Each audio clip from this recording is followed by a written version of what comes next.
A change is coming to the real estate world. New rules about how real estate agents get paid kick in this Saturday, August 17th. Hi, Contessa. Yeah, this is a landmark antitrust settlement in the housing market that'll fundamentally change the way real estate agents are compensated when you buy or sell your home. Changes are coming now on how realtors are going to handle sales after a recent settlement from the National Association of Realtors.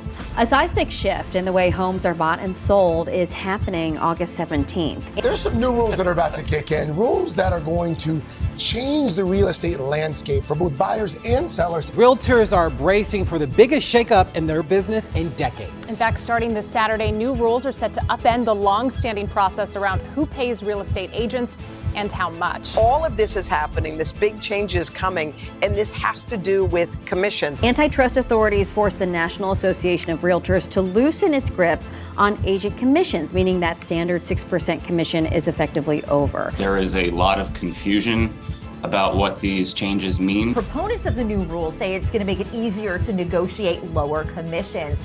Others are a little bit worried it could push some realtors out of the industry.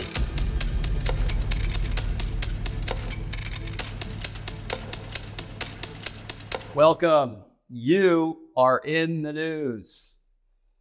Hey, change is hard. Change, even when we know that change for the better or making change for the better would be beneficial, it's still hard. Change can make us uncomfortable. The very idea of change can create fear, often does, including right now. Well, while change is hard, there are times in life that we simply need to make change, and this is one of those times. The NAR settlement that occurred in March of this year put in motion what has been described as the biggest change in the real estate industry in 100 years. Yeah, change is hard, but it's also part of life. And those who learn how to change best, well, they become their best. I'm Pat Flood, and I'm the host here today to help you with this once in 100-year change.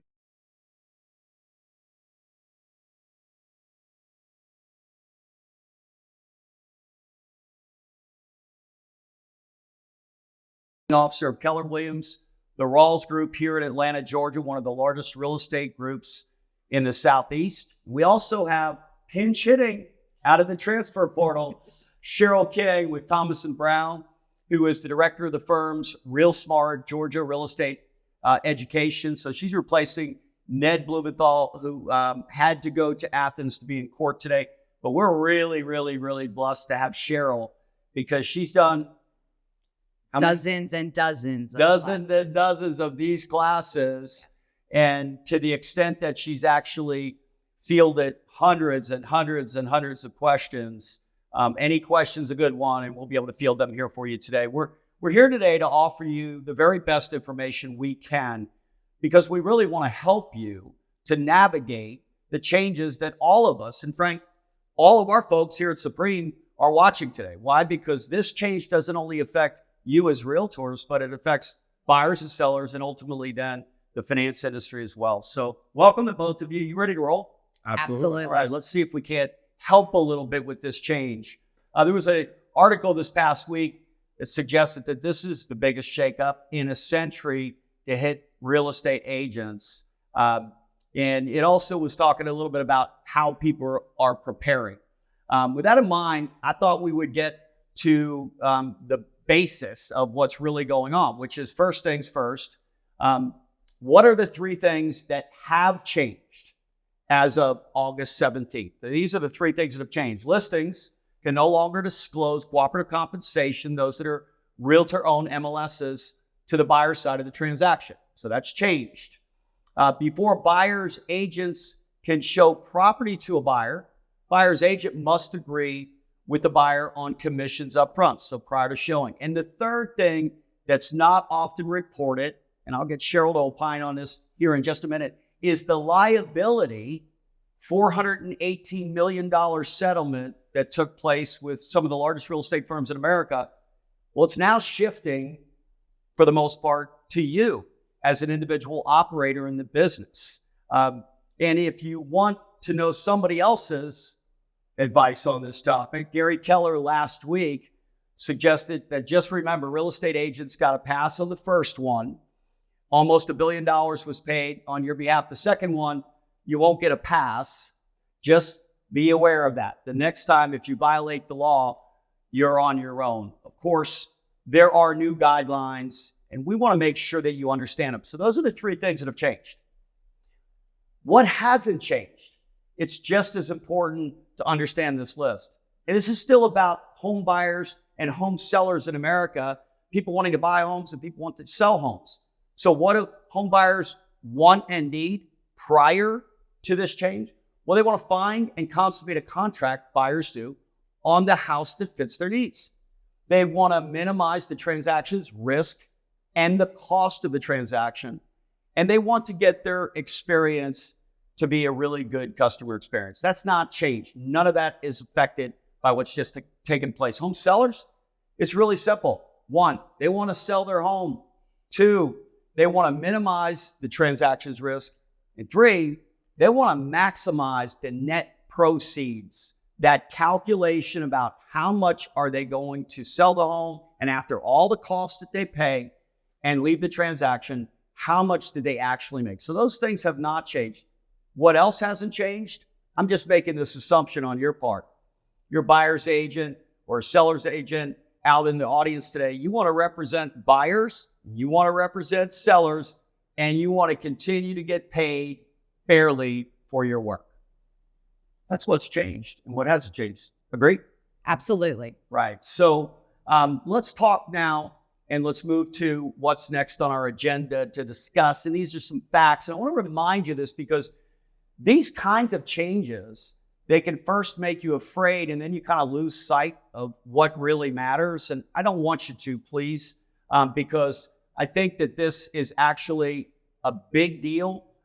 But if you actually focus on the facts, you can actually move forward, make the changes you need to make, and get back to doing business, which is what all of you want and need to do.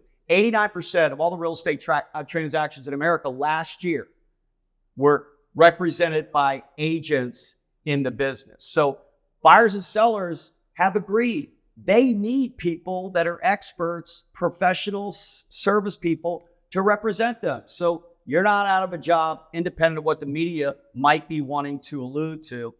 Last year, Americans, they sold homes and they paid an average of 5.8% to agents to represent buyers and sellers to sell homes. And by the way, those listings knew exactly how much they were being paid. So there's an awful lot of evidence that suggests that buyers and sellers still want the same two things, and we just need to make the changes based on the NAR settlement that will keep you out of harm's way and get you into the position that you want to be in to go on and buy and sell new homes. Historically, listing agents, they've disclosed their compensation on what they planned on earning to a seller and what would be paid to the buyer's agent. So they've disclosed an awful lot of compensation, and the seller simply says, well, once I sell the home and pay all the compensation, what's my net proceeds? That's what they want. And as long as that number finds its way into the right place, then they agree to sell the home to a buyer who's willing to pay the price. So in the past and today, I want to ask you questions. Michael, ready? Sure. In the past and today, post-NAR settlement, is the price of the listing negotiable? Absolutely. Is the earnest money negotiable? Absolutely. What about the seller-paid closing costs and discount points that are not in the listing? Are they negotiable? I've been hitting the head a lot. I'm sensing a trend. Yes. Yes. Closing dates are negotiable. Inspection results are negotiable. Appraisal results that may lead to renegotiations. Everything is negotiable. And now we have one more item to add to the list, which is that buyer's agent's commissions, and included when you offer to a seller, it's negotiable. Absolutely. Right? So what's changed is a lot, but not really with buyers and sellers. And those are the folks that actually pay the bills in the long run. So value proposition, and then we're going to get to questions. Is an innovation, service, yours, or feature intended to make a company or product or service attractive to customers? Let's talk about what's been going on in your business, because it's no different than doctors, lawyers, coaches. They just basically provide a service you actually do charge for your services. don't you? Absolutely. I like to say I believe in charity, and this isn't it, right? Right, exactly. These are our business. There's a time for pro bono, right? That is correct. And you differentiate that from what you do every single day. So if I were to call you, you were to tell me, Pat, thank you for calling. I would tell you, I'm referred by a really trusted resource and I need a lawyer. And you would say, let me tell you what I'm going to charge you for the services. And then I might be curious about the services.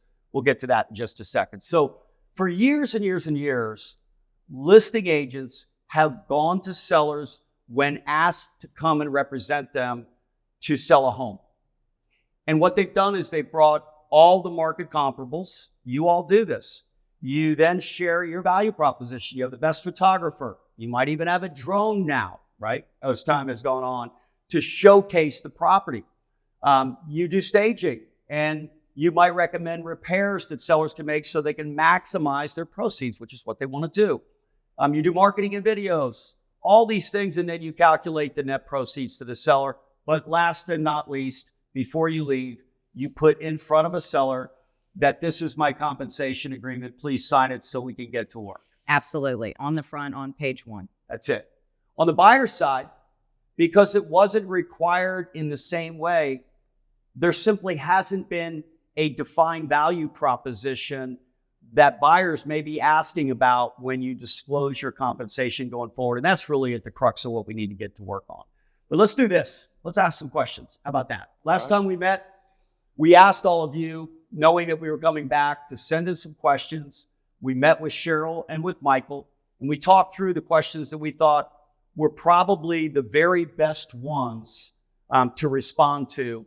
So here goes. Why do you two believe that there's so much fear and anxiety that's swirling around this change, particularly on the buyer agent side? I'm a little bit surprised. I've got to be really honest. So I've been doing this for 25 years, and BRETA, our buyer brokerage relationship laws, have really existed for more than 30 years. And I knew that at the very beginning of this was tough. And I think that there are a phenomenal number of real estate agents that are consistently getting brokerage agreements signed and know how to have those conversations. I think the anxiety comes from the ones who haven't ever used that muscle, haven't developed that muscle, and they're not sure what that looks like. And I firmly believe they're underestimating their own value proposition. I think they need to figure out what it is. I believe in them. I just need them to believe in themselves as much. Well, you're in real estate. You were selling more homes than most people in the real estate business that I've met when you were actually doing that day to day. Now you're leading a lot of people doing that. Why do you think there's so much fear and anxiety, Michael?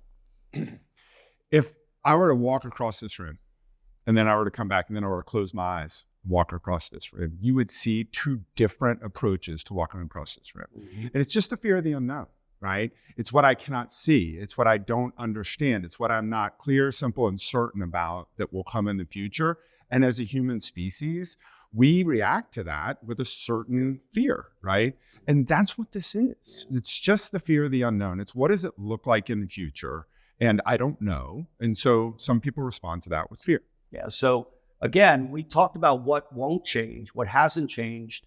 I told you last time that I've been involved with 16 real estate transactions, and I know the real estate industry really well. But if tomorrow I was going to sell my home or go buy a new home, I'd be hiring a realtor. And I would, because they're experts at what they do. And I need to be able to get representation from an expert to give me education and to give me advice so that on one of the biggest transactions Americans ever make, they have thoughtful folks that actually know how to represent them. So, Cheryl, do you agree that the liability is now moved in the settlement? Has it relocated itself now down to the individual agent? Absolutely. I definitely think that there's only so many times that a company is going to be able to absorb those types of hits, right? Just that's their, money is not an infinite item. And I really firmly believe that part of the reason that the companies should have and did cover it to begin with is I don't think we foresaw all the arguments that were going to be made against the real estate industry. But now we know what they are. And I think that there's an expectation that the realtors and real estate agents who are independent contractors, that they are going to have to be responsible for their own actions. So, Michael, are active listing agreements prior to August 17th, or this change, if you will, are they impacted by the NAR changes? That's a great question, and I'd like to refer that to attorneys who's on the panel here. You don't want any liability.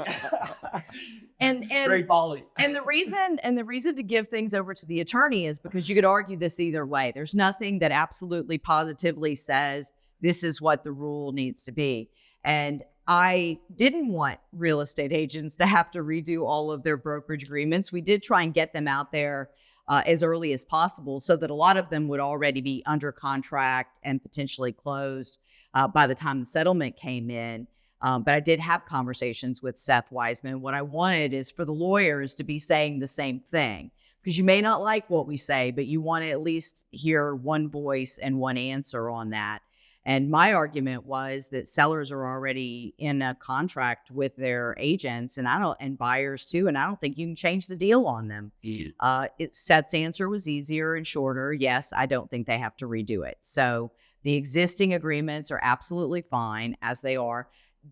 The great thing about our state of Georgia and what we have done is we were much further ahead than 2/3 of the states in the United States in terms of what we already had in the agreements.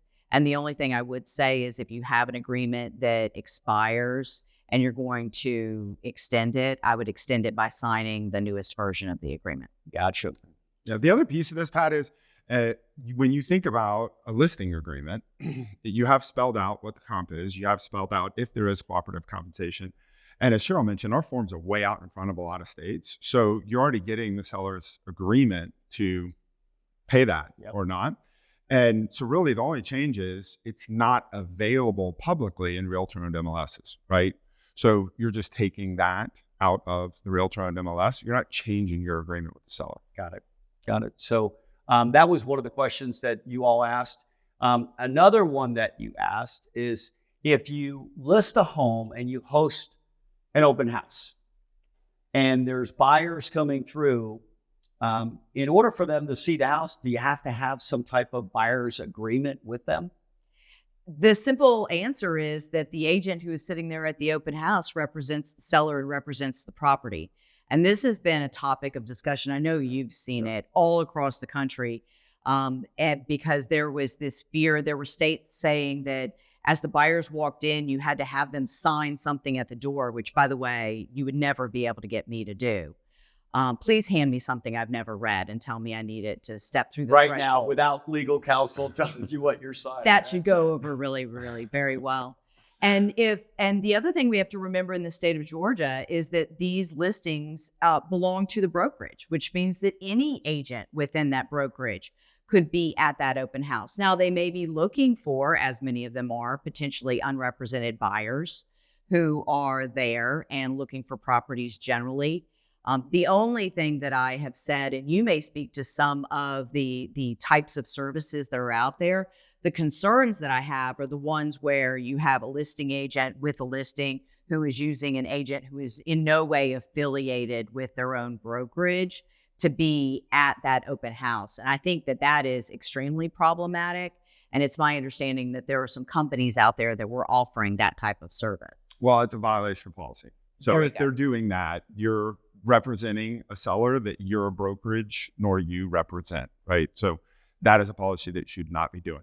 If you have the same compliance broker over multiple offices and it's that broker's license, my understanding is that you could get an exception to this because you have the same compliance broker, managing broker of those offices. Yeah. However, you want to be really careful going into listings that aren't yours or your brokers.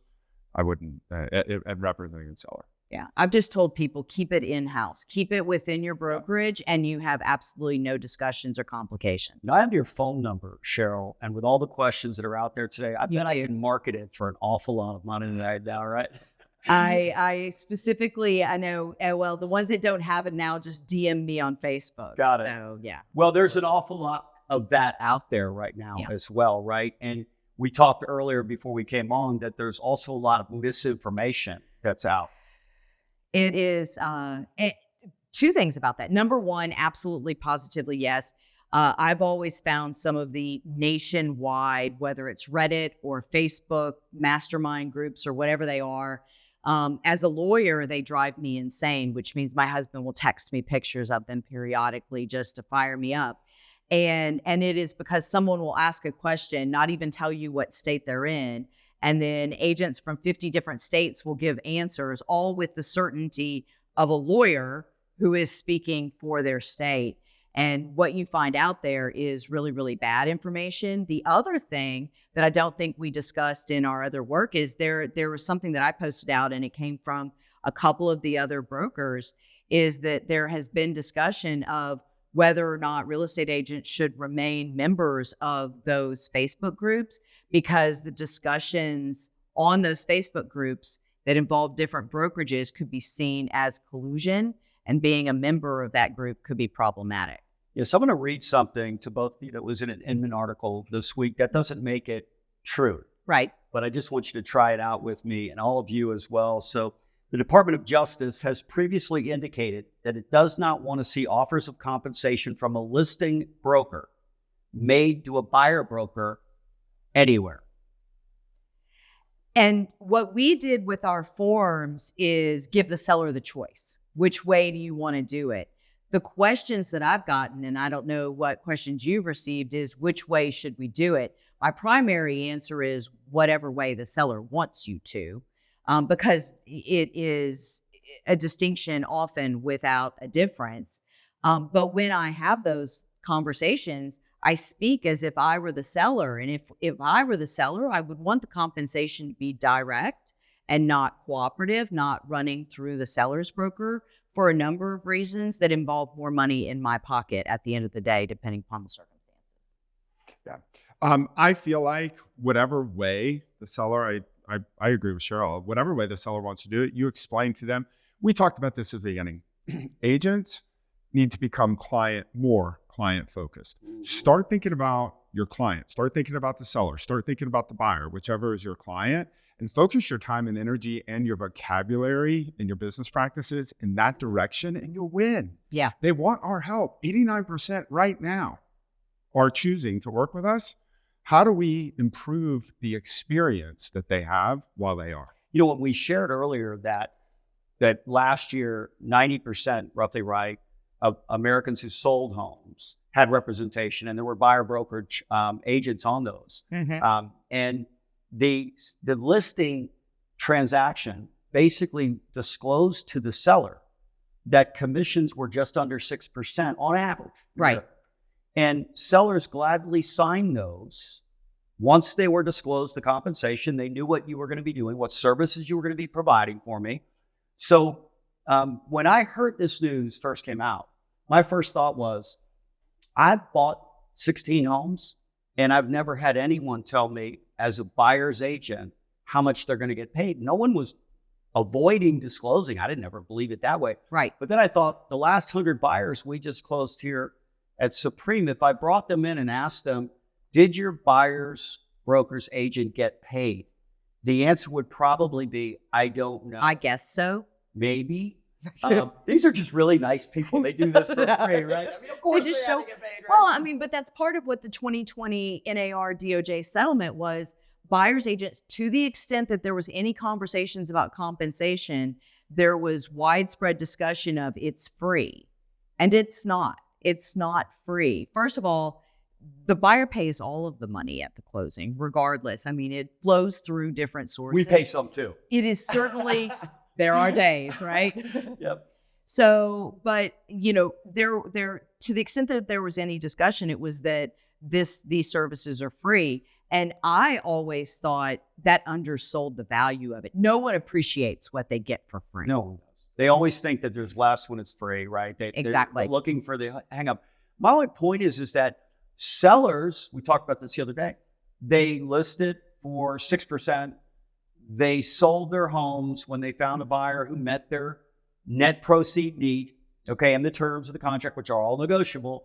And then what happened to the seller afterwards, Michael? the seller turns around and they buy a home.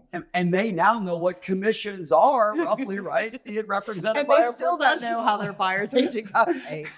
So it's been out there, which kind of makes the change not as scary when you consider it from the vantage point that I think Americans have voted and they're not experts at selling homes or buying homes, and they want lawyers to represent them. I mean, you could actually represent yourself in court as your own lawyer. Yeah. I would advise it, right? That's why we hire. The phrase is fool for a client when you do that. That's why. So I think there's a lot of fear, and of course, a lot of it's unwarranted. We're going to take some questions that we received from folks in the crowd. This is from Justin Pollard, Realty One Group. There's been a lot of talk among agents about how to publicly advertise a seller's willingness to offer compensation to buyers with agent representation. Some going as far as creating websites to advertise buyer agent compensation. Thoughts? My thought is, as my husband again texts me pictures of the keychain with the number on it that's in the lockbox and all of these other things, is number one, realizing that while you're all being cute, you could literally put a billboard, a 20-foot tall billboard in the middle of the front yard of the property, and that would not violate anything. The issue is, because this was the only way for it to be regulated, the issue is what you can and cannot do with the MLS or anything that is tied directly to the MLS. But based on what the Department of Justice has communicated, getting out of MLS disclosure, if you will, for compensation, checks a box, right?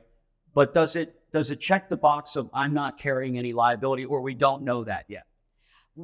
I don't think we know that yet. I don't think the DOJ knows that. So you're my lawyer. If you were called by me and I said, hey, I want to put a billboard in my seller's front yard that represents what I'm prepared to pay to buyers come. It's not on MLS, mind you. Right. But it is a billboard in the front yard. What would you recommend I do? I would recommend you do whatever it is that your client wants you to do. I can tell you that there's nothing about that. There's nothing about that violates anything. But I think the part of it that we need to rethink about all of this is that buying and selling a property is like playing a game of poker, right? And the way that we have played it up till now, the seller was showing the other side one of their cards. And I think the more fundamental question is whether the seller still shows that card or not. You know, it's interesting because the debate that I've been hearing for the last month on this topic is, I want as a buyer's agent to know what the seller's prepared when it's listed to pay me. I also want to know what they'll take in a purchase price. I know what they'll do. I want to know what they'll do in repairs. I want to know whether they are going to give me possession at the closing or When later are they gonna on. close? Like we talked about all the negotiating points. I mean, heretofore, if I'm a seller and I've been a seller multiple times, I just make me an offer. Give me something to respond to. And now that just includes the commission side. Isn't that respectively? Jason? Justin. Justin, sorry. So the core of Justin's question, right, is the problem that's been created, which is, how do I solve the problem of communicating what my seller is or isn't offering in incentive at scale? Okay, it was done very simply. With the easy button that we used to have. And really, when you think about it, it's how do I communicate this at scale in the way that my seller wants them to? So here's what we're advising people to do. It's very safe. In the private remarks, you say, text me or email me for offer instructions. Right? That's been happening Just since like you would have yesterday. It's been happening all the time, right? Yes. When they text you, if your client is offering compensation, you've saved the pre-showing compensation agreement to your phone, to your email, whatever it is. They text you. You text it back to them. It's very straightforward, along with any other offer instructions, right? You are only talking about people who are interested in making an offer, and you're sending information that your client's instructed you to do it, and you're doing it off MLS. It's very safe, right? The other part of this is buyers, there are more S's and C's than there are anything else personality-wise. And there are going to be a high percentage of buyers and sellers or buyers who are S's and C's who want things clear. They want things simple. They want things certain up front. Before a husband walks his wife into that house and she falls in love with it, and then he finds out, oh, by the way, we can't afford this house, right? So when budget isn't an object, no problem, right? But when it is, your responsibility is to explain this to the seller and for them to make a decision, and then you to have a best practice on how to communicate it. You know, you just said they want it clear, right? So what I've been processing is if I were going to show my buyer, I sign an agreement, my buyer's agreed to compensation for me as a buyer's agent. I'm going to show my buyer 5 homes. And I were to find out what the seller, if they gave me their cards, as you described, and one commission was 1%, and one was 1.5%, or one was 2%, and one is 2.5%, or one is 3%. In the end, it's interesting that those are the numbers. It's confusing if I have to go tell a buyer that number, because I now have a variety of commissions. May they want to walk my end down now? I mean, I'm inviting a conversation about it, when indeed they need to find the house they really want, and we need to go to the seller and do that thing we do, which is to explore whether they'll take the sales price, the closing date, the terms, earnest money, seller paid discounts. We get calls all the time, referrals by realtors, thank you. And we interview those consumers, and we then understand what they can do. Right. And how they can accomplish what they want to accomplish, buy a home with financing. And so we give them pre-approvals, very specific. We then call the agent and say, make sure when you make an offer that the seller agrees to pay closing costs and discount points, because our buyer does not have enough cash to pay those themselves. And we commonly do that. We've been doing it for years. And sellers have never said in a listing that I'm prepared, other than builders, I'm prepared to pay those costs. Right. They just get an offer that meets their net proceeds, and it includes seller paid discounted closing costs, and they agree to pay it. Why? Because they want to sell their home. You're the best offer they had. And they want their net proceeds to be X, and we've met that objective. Correct. So that makes sense, right? All right, so Stephanie Nielsen, I know that gal. She's an operating partner with Keller Williams. Well, you know that gal too. Absolutely. Yeah. Absolutely. So if a bonus is offered, can you amend your buyer-broker agreement to raise compensation to include the bonus? So a couple of things. Number one, I think that buyers agents need to be anticipating the way compensation may be offered when they sign it the very first time. So on the buyer brokerage agreement, section 4 is the compensation section. And B is what a buyer will pay their own agent. C is what a buyer's agent might receive either from a seller or a seller's broker. I think first of all, your value has to be what is in C. The expectation is that if you charged it to your own client, there may be a lesser amount that you have in B, but C is what you're worth. C is that value proposition, that conversation that you're having. If I were the buyer, or let's make you the buyer, okay. I spent an hour telling you how I was worth everything that was in 4C of that. That was when we didn't have a purchase price. We didn't have a house yet. Everything was theoretical. Nothing was real. Now we found you a house. Now you know what kind of a check you might need to be writing for closing. Now you are finding out that there is some bonus out there, and I want you to amend the brokerage agreement so that I can keep all of that money. What are the thoughts that are rolling through your head as I am proposing an amendment to the buyer brokerage agreement? Very natural feelings. What are your initial thoughts? My initial thoughts are, if you're exceptional at what you do, I'm considering it. Okay. That's very generous. Very generous. But remember, you now know exactly how much money That's right. you're going to have to bring. The answer is that it depends. Yeah. It would have to depend on the final outcome of the transaction as we get into the negotiation, right? Because the house listed at $500 and you represent me and you may be able to indeed get the terms at $475. I'm open to it, but I get your point completely.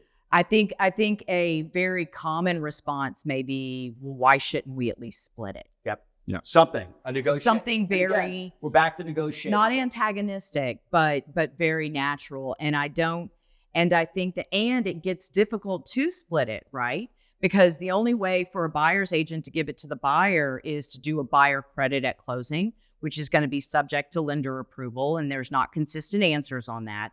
If that's not allowed, now you have to go back and try and get the seller to give it a different way, which means you have to tell them that you undercut yourself on your buyer brokerage agreement. So you're hurting yourself in the negotiation. None of this is the smooth duck gliding across the water that we want our clients to be experiencing. The duck glide. Yes.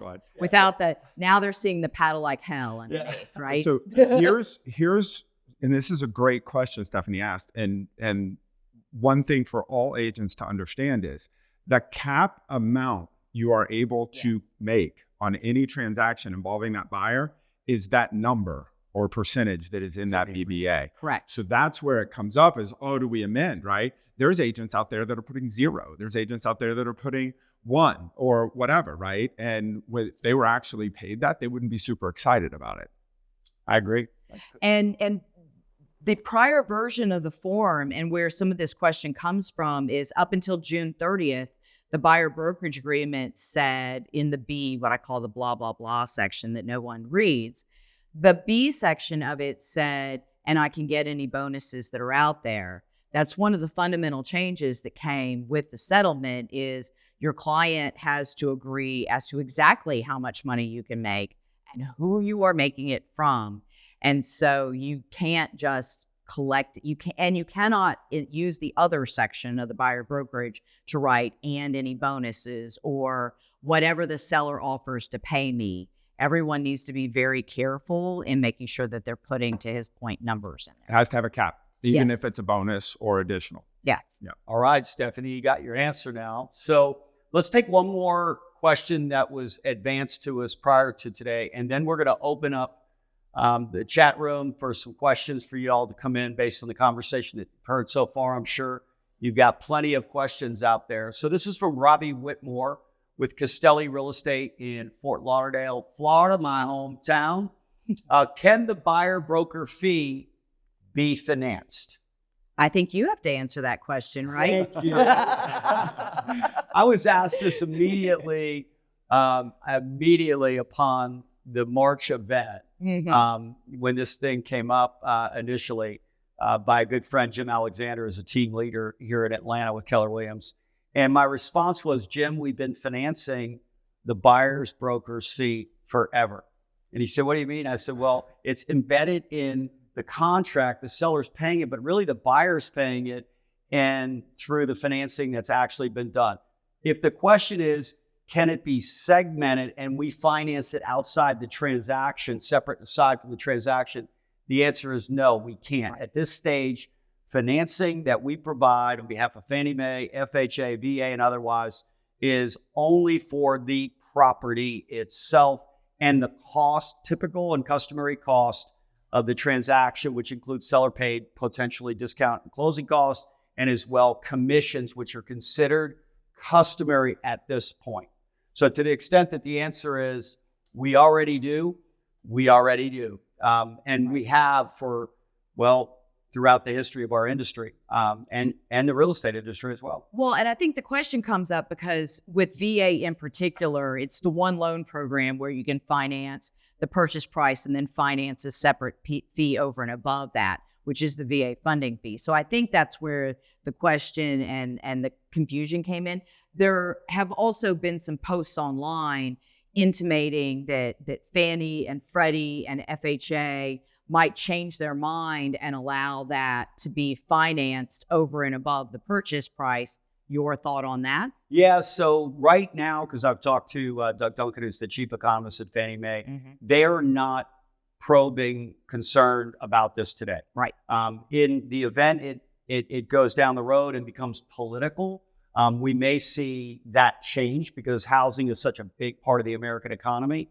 And they have been effectively financing it in the mortgages over years anyway. So, but it's not on their radar today to actually act on. So I would not assume that that's going to happen if it did anytime soon. What is interesting is that, you know, we, of course, close 300 plus transactions a month. We review financial statements of consumers all the time. 40% of Americans don't have enough money to pay the buyer's brokerage commission. Right. They have enough to buy the house with a down payment and other costs, including moving and insurance and otherwise. And many of them get gifts to actually do that. So the increased cash that would be required to finance it for, in my opinion, 4 out of 10 consumers isn't logical or rational. It's not going to work out. And then most Americans are strapped right now, independent of first-time home buyers, for cash. So it feels like the natural way that it's been handled over the years, which is to embed it for financing purposes in the sales price, is the best and most logical outcome, business as usual, just with disclosure to the buyer up front. Absolutely, because at that point, they're able to finance, on average, about 80% of it. And the other 20 is coming in with their cash to close portion of it. Oh, look at a big down payment. Majority of it is like 10 or less, right? Okay. But Pat, I want to jump back into something that you just brought up, which is customary commission or compensation, right?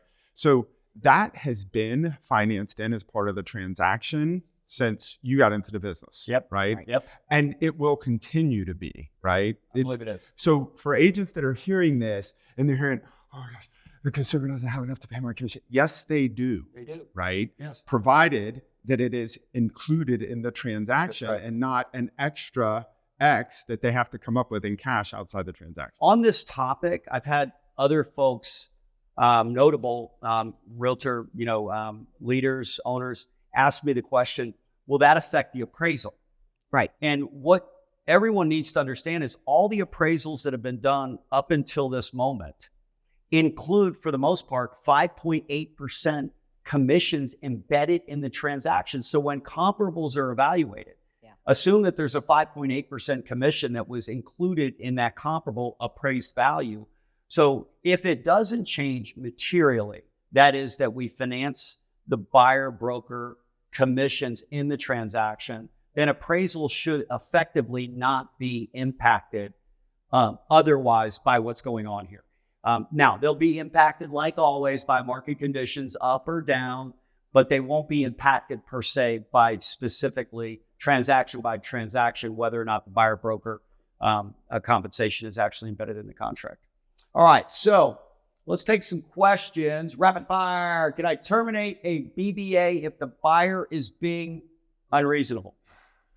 There are ways to mutually and unilaterally terminate. Always, number one, have a conversation with your broker. Number two, read your buyer brokerage agreement for what that does to protected periods and those sorts of things. But our termination and brokerage agreement allows for it to be terminated by the consumer or by the realtor. And let me just say, it took me 18 years to fire my first client, and it was wonderful. There are people. What is it? Hire slow and fire fast. There are people who should be fired. Okay? I agree. All right. So the answer is, as an agent, if you have a buyer being unreasonable, you have the ability to cancel that agreement. And I used to teach classes during the short sale days, and we all remember what those days were like. And one of the things that I told people is you got to learn when to cut bait. You got to learn when you are just wasting your time, and you need to go on to those clients that you're actually able to serve. You know, from the beginning of this, I've been contemplating this truth, which is what do sellers want? They want to sell their home and they want to maximize net proceeds. Yeah. It's simple. All the other stuff is emotion, inspections, seller paid discount points, and closing costs. That's all just, it's important to get financing for the buyer, seller paid, closing costs, discount points, the inspection event that takes place, all those things. But in the end, sellers are ultimately going to settle on, I want to sell my home and I want to maximize my net proceeds. So to me, the idea that they would somehow or another say, no, I'm not paying buyer broker commissions. When I heard that up front, I just thought, why would they do that when the best price is generally with the biggest market demand, and the biggest market demand is going to be generated by those who represent buyers bringing their properties in and showing their properties. I think, when we talk about the forms we're building and all of those, and we have agents who are asking questions that where we feel like they're missing the point, we call it a teaching moment. I think that this is an opportunity. If you do have a seller who read 2 headlines and no actual articles, and says, now I should not be paying the compensation on the other side of that, I think that's a teaching moment. I think it's the opportunity to say the only thing that matters to you is the net of sales price, concessions paid, and compensation obligations. And you look at the whole deal. You don't look at one little piece of it and think you understand the whole thing. Look at the people that are doing it at scale. They've been doing it for hundreds of years. They're called builders. And if you have two communities that have similar product and similar features, and one is offering incentive and one is not, right? What is the buyer going to do? Right. Put yourself in the buyer's shoes. You're a seller. Think about being a buyer. As you said, you sell a house, typically you buy one. You're a buyer. What are you going to do? Which neighborhood are you going to? It's the same thing with a home. You know, one of the things, looking backwards a bit, you know, we all went through 20 and 21, 22, halfway through, where for the first time in my 39-year career, I saw list price actually not get met. I saw it exceed list price. It's the starting line. Right. So, and I didn't see sellers in that era knowing that when they put a listing out, that there'd be 25 cars there that weekend making offers. I didn't see them discounting commissions to listing agents or buyer's agents. They basically were counting on professionals to represent their interests. And it feels like the emotion of this, and maybe the media, you know, they're good at doing that, driving fear. They sell either fear or fear. Yeah. They're creating a conversation. And indeed, there's going to need to be a conversation with the buyer going forward that's going to have to disclose that I'm a professional service person. I do get paid for my services. And then what are my services? And I think that's the logical next step question that everyone should be asking themselves and answering it. As I look at it, there's logical stages, milestones as a buyer to a transaction. You know, it starts with, want to buy a home, what kind of home, where, location, price. Then I got to get pre-qualified to make sure I can finance it, you know, and then I've got to get a contract on a home and negotiate the contract. And that's what realtors obviously do. Then there's going to be an inspection, you know, and what matters on the inspection. Then there's going to be an appraisal, and how all the way in the beginning, if I understand values, I'll know how to offer better, right? And then it goes through the entire transaction to the end.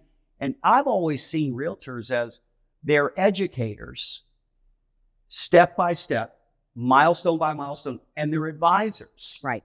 Every step of the process, just like lawyers, you know, as the process of whatever it is that you're representing, and in this case, realtors, they are advisors to buyers and sellers as to what's coming next, how to think about what's coming next, and when next comes, how to best manage it. We've got this. Yeah, we got this. And that's what I've paid for over the years. Right. That advice and that forewarning, you know, like, hey, we're going to do an inspection, and, you know, we're going to get the best inspector, and, you know, then the appraisal's coming, and all those things that, frankly, experts who spend all day long doing this need to be able to do. So I think that the development of a value proposition is logical, rational. And it's why they called you to start with. Exactly. You know, if they didn't think they needed an agent, they would not have called.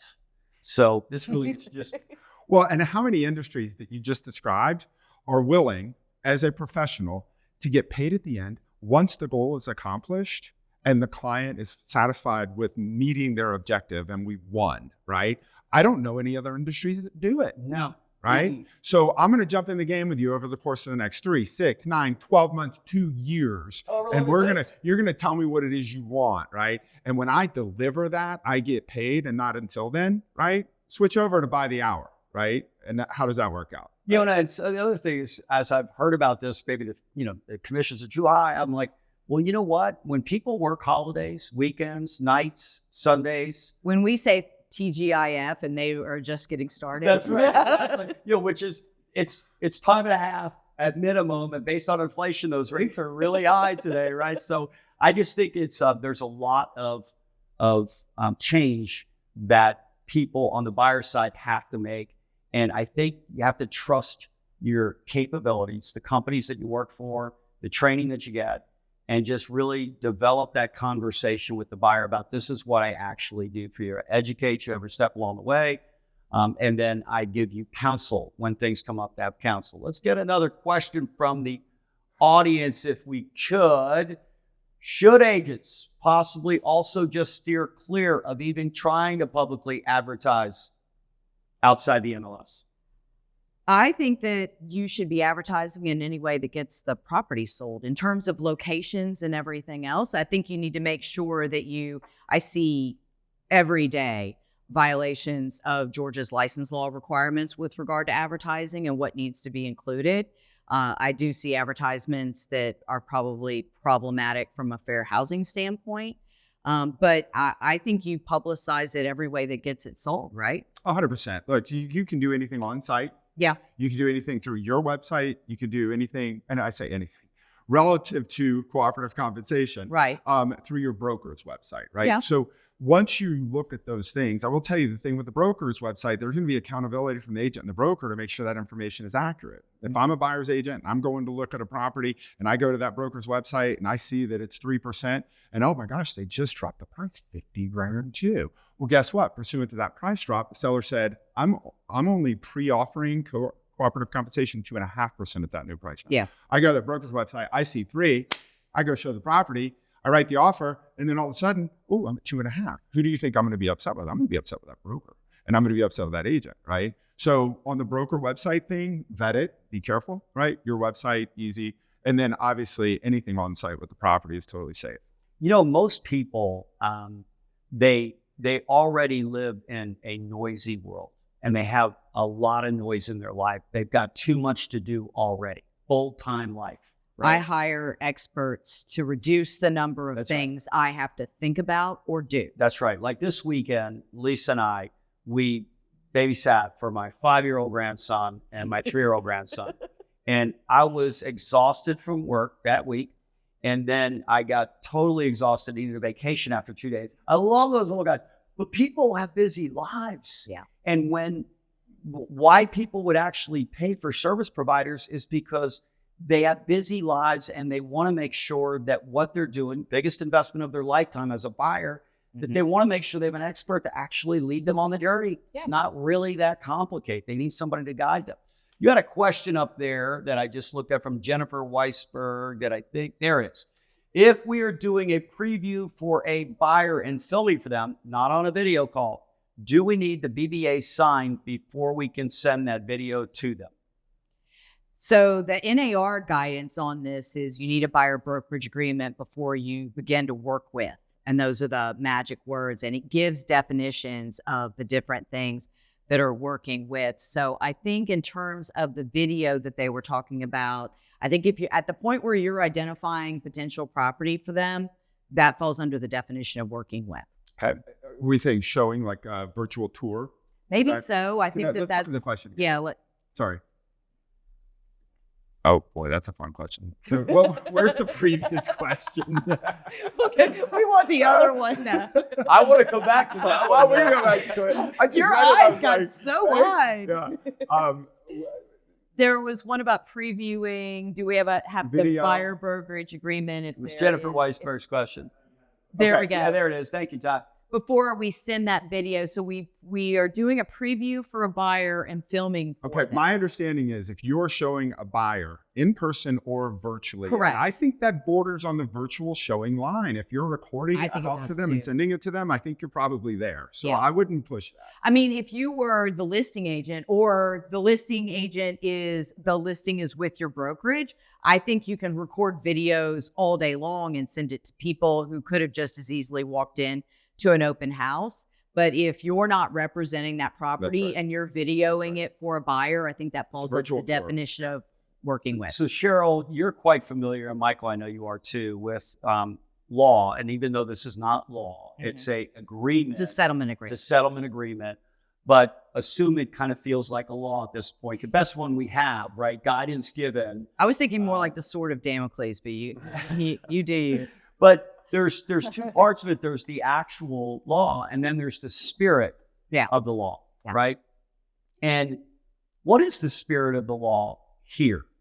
Yeah. What is it? What is the settlement really simply trying to get across to all of us? The mechanism by which they're trying to do this is like the worst thing ever, right? I've had to go into every class saying I'm not going to defend any part of how that is. But the purpose of it, to your point, is for people to understand how like who am I representing and who's representing me and how are they being paid? Exactly how do these deals work? I need to make sure that I understand that, which means that anything that you are doing that is masking clarity and obfuscating how the deal works is certainly not going to be in keeping with the spirit of a settlement or of creating informed consumers. You know, I just heard so much buzz about workarounds. Mm-hmm. And having been regulated my entire career with banking and CFPB, HUD, FHA, VA, banks, right? You know, I always understood that there was a very specific law or set of laws. Mm-hmm. And that what I wanted to do is to make sure that I could create distance so that the spirit of the law was met as well. Breathing space. Yes, because I don't want to, and what I've found is there's never not a pathway to continue to be a top professional. If you pursue with laser focus being a top professional, you will create the value you need to create with buyers and with sellers. And you've been doing that for years. Just trust yourself and build the buyer's value proposition so that you can continue to do that work and create that distance, that separation. Because the last thing you want to do is get a letter from the Department of Justice or have anybody, trust me, to communicate to you that they would like to meet with you. Well, and do not forget that there were a lot of marginal or very good attorneys out there that are looking at the attorney's fees that got paid on these settlements and saying, how do I get a little piece of that? Yeah. That's a great point. I think for folks who have not followed in the past, class action lawyers, and in this particular case, or people who just aspire to be a class action lawyer. That's right. And when they see a number, 418 billion, there is a line waiting right now for any of us to violate. Yeah. Because they see the next opportunity, maybe not 418 million, but well, there's a retirement number south of 100 million that would be satisfy quite a number of. Yeah, and this number started out much larger. Right. Much larger. Yep. Go ahead. Just the spirit of this. I've thought a long time about this. The spirit of this is transparency. That's what it is. The reason why I believe that jury is much interesting things, or as many interesting things as I've heard about that whole process, was that they felt that this was not a transparent process for a buyer to understand what they were paying, right? That they are actually paying it, let's be honest, Yes. right? For a seller to understand, I have options, and here are my options. And they do not prevent me from the ability to market my home fully, right?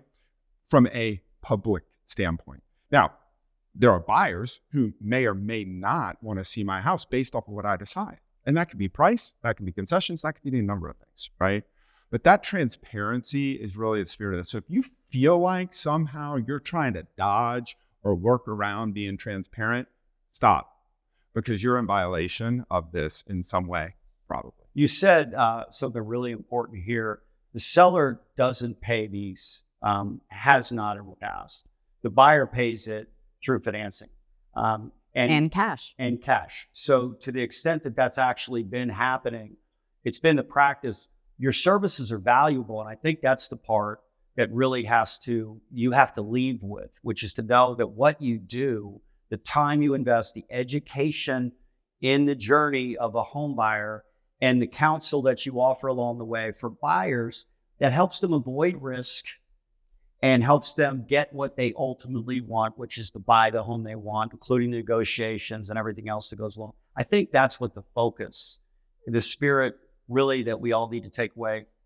You think so too? Absolutely. Telling them that this was, you always paid it. We are going to structure this deal so that you find the house that you want with the cash down payment that you can afford and the mortgage payment that you're comfortable with. And by the way, for all the buyer's agents out there, countless transactions we do where when we pre-approve customers up front, we tell the customer and tell you as the buyer's representation that you need to get the seller to pay the closing costs and the discount points. If you get into negotiation on the house they want and they can't get the seller to do it, you have to find another home. But that particular issue has been going on for years, and it will continue to go on starting today. So this just adds another element or wrinkle to the transaction, but it's embedded in all the values already. That's correct. It's already embedded in the values. So I want to emphasize the value proposition issue just for a second. There's a gentleman named Gary Keller. Have you heard of him? Yeah, so Sounds vaguely familiar. Runs one of the largest real estate companies in the universe. He not so elegantly addressed this issue. And he said at the very beginning, explain your value or get the hell out. And, it was, I think, what I've learned over the years in reading any number of things that he's had to say, and I've spent time with him in the past, he is just very direct about things that people need to do to become the best at what they do. And this was I think, a foretelling in the very beginning when the settlement took place that as buyer, broker, agents go, it's really just about explaining your value and saying that I'm a professional and I'm justified in collecting a fee for being such, and I will negotiate with the seller based on the house that you find you really prefer. I'll provide all the services along the way that you need so you get done what you want to get done, and we'll go get you the house that you want. Seems like that's the best outcome, and it was very good advice. So I'm going to start or finish where we started, which is change is hard. It is. Change is hard. Any change in life is hard because we all get into habits personally, and then we get into habits professionally, which this has been going on, this habit, for a very long period of time. And now we got to make change. Change can create anxiety and fear about the future, or if you have the right motivation and you have the right mission that you're trying to really serve buyers, and you create a value proposition, change can create a better future for you and for all the buyers that you serve. And from my vantage point, when we look back in this moment, the agents that actually accept this change and adopt this change, I think the same thing that's happened on the listing side over the years, which is there's been a roadmap built on value proposition. And it gets tweaked and it gets tweaked and it gets tweaked. And we have agents copying this that someone else is doing, drones now, right? So that's been going on for years.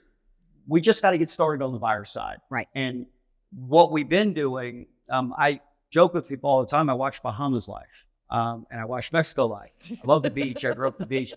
And I watch what the agent does from the time they meet the consumer all the way through the transaction. And if someone said document it, it's easy to document it all. And that's the role that they've always played. And if they just simply explain that to consumers, I'm here to educate you and I'm here to give you advice. I'm your counsel, your guide, if you will, for your journey. I think things will be just fine. Next Tuesday, we're playing Smart. Okay. Mike, I need your help. Okay. Smart is the supreme mortgage and real estate trivia game.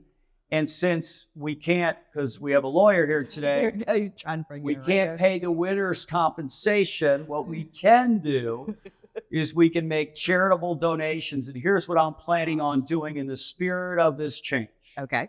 We're going to have offices from Castelli and Lang and all of our different partners, Keller Williams, compete.